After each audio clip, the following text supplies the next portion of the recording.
በደህንነቱ ዓለምና በቅርብ የጥላ ሰራተኞቹ ዘንድ ጆማክስ በሚለው የሚስጥር ስሙ የሚታወቀው ጌታቸው አሰፋ ዛሬም እንደ ስሙ ሚስጥራዊነቱ እንደቀጠለ ነው። ይህ መጠሪያው በደህንነት መዋቅር ውስጥ ትዕዛዙ እንደ አለት የሚከበርለት ሰው መሆኑን ማሳያ ነበር።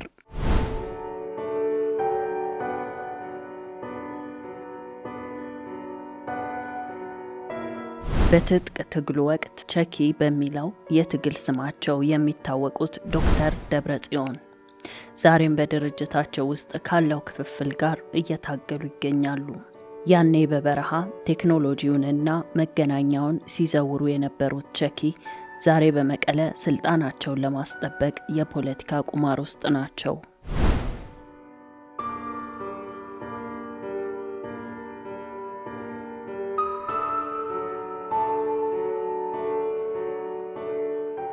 በመከላከያ ሰራዊቱና በኦሮሞ ፖለቲካ ውስጥ በብዙዎች ዘንድ አባ ተብለው የሚጠሩት አባዱላ ገመዳ ዛሬ ከፊት መስመር ቢገለሉም የአባ የሚለው ስማቸውና ተሰሚነታቸው አሁንም እንደ ትልቅ የድርድር ካርድ እያገለገለ ይገኛል።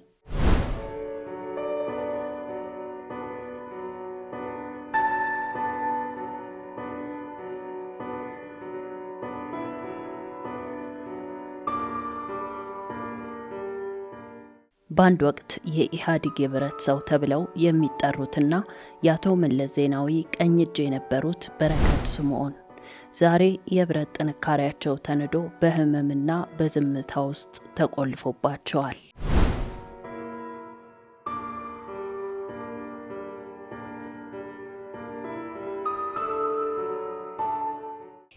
የእነዚህን ልዩ ዘገባዎች ዝርዝር ለማድመጥ እስከ መጨረሻው አብራችሁን ቆዩ። ለቻናላችን አዲስ የሆናችሁ ቤተሰብ መሆን እንዲሁም ቪዲዮን ላይክ ማድረግ እንዳይረሳ።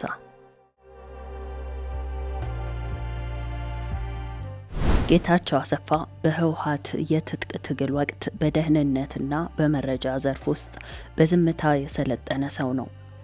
አቶ መለስ ዜናዊ በዙሪያቸው ታማኝና ፊቱ የማይታወቅ ሰው ሲፈልጉ ምርጫቸው ጌታቸው ነበር። ለ20 ዓመታት የብሔራዊ መረጃና ደህንነት አገልግሎትን ሲመራ በኢትዮጵያ ውስጥ ብቻ ሳይሆን በምስራቅ አፍሪካ አስፈሪው ሰው ሆነ። መንግስት የሚቃወሙትን ብቻ ሳይሆን በመንግስት ውስጥ ያሉ ባለስልጣናትንም በስውር የሚከታተል የጥላው ስር መንግስት መሪ ነበር።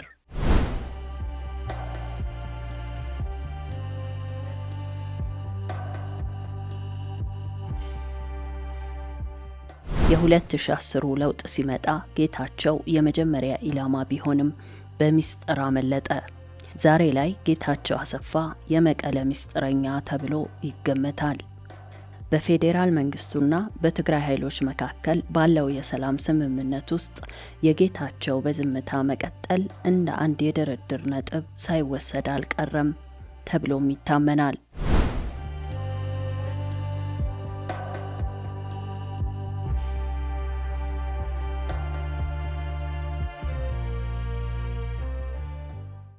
በደርግ ጦር ውስጥ የነበረና በኋላ በህወሓት ተማርኮ ኦፒዲዮን ከመሰረቱት መካከል አንዱ ነው። የውትድርናና የፖለቲካ መሪነትን አጣምሮ የጀመረ ሰው ነው። የመከላከያ ሚኒስቴር፣ የኦሮሚያ ፕሬዝዳንትና የፓርላማ አፈጉባኤ በመሆን በሀገሪቱ ትላልቅ ስልጣኖች ላይ ተቀምጠዋል። በተለይ በኦሮሚያ ክልል ውስጥ የነበረው ተሰሚነት አባዱላን ሳይጠይቁ ኦሮሚያ ውስጥ ምንም አይደረግም እስከ መባል ደርሶ ነበር።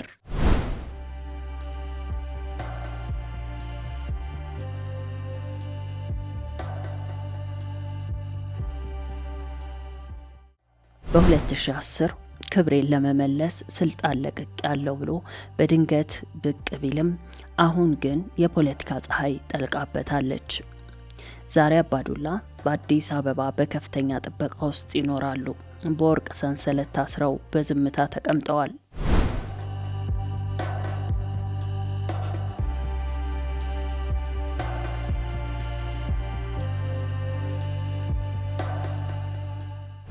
አቶ መለስ ዜናዊን በሐሳብና በስትራቴጂ የሚደግፍ የኢህአዴግን የፕሮፓጋንዳ ማሽን የገነባ ግለሰብ ነው። የብአዴን ወይም የዛሬው ብልጽግና አማራ ክንፍ መስራችና መሪ ነበር። በኢትዮጵያ ሚዲያና ኮሚኒኬሽን ላይ ፍጹም የበላይነት ነበረው።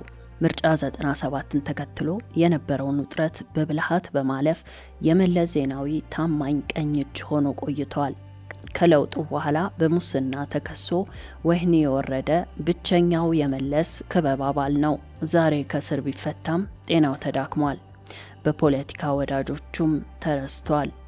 አሁን ያለው በራሱ ቤት ውስጥ በብቸኝነትና በህመም ተከቦ ነው።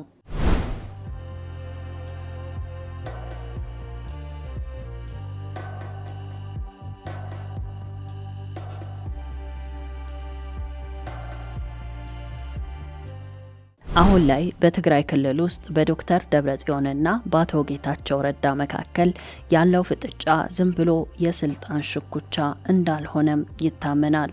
ይህ ክፍፍል እነ ወይዘሮ አዜብ መስፍንን፣ አባዱላ ገመዳንና ጌታቸው አሰፋን በአዲስ መልክ ወደ ፖለቲካው ካርታ እየመለሳቸው ነው።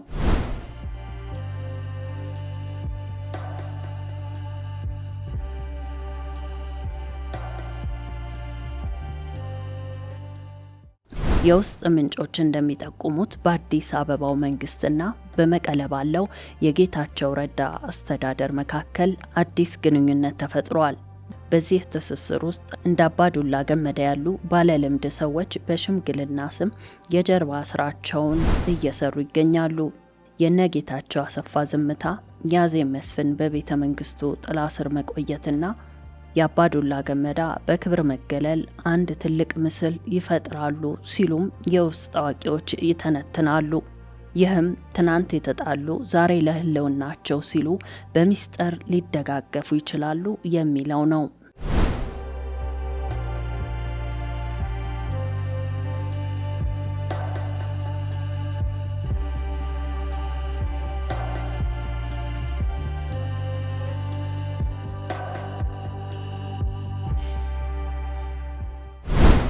ስልጣን ሲናወጥ ጠላት ወዳጆች፣ ወዳጆች ደግሞ ጠላት ይሆናሉ። ይህ ዘገባ በተለያዩ የታሪክ ማህደሮች በባለስልጣናቱ የህይወት ታሪክና ለጉዳዩ ቅርብ ከሆኑ ምንጮች በተገኙ መረጃዎች ላይ ተመርኩዞ የተዘጋጀ ነው።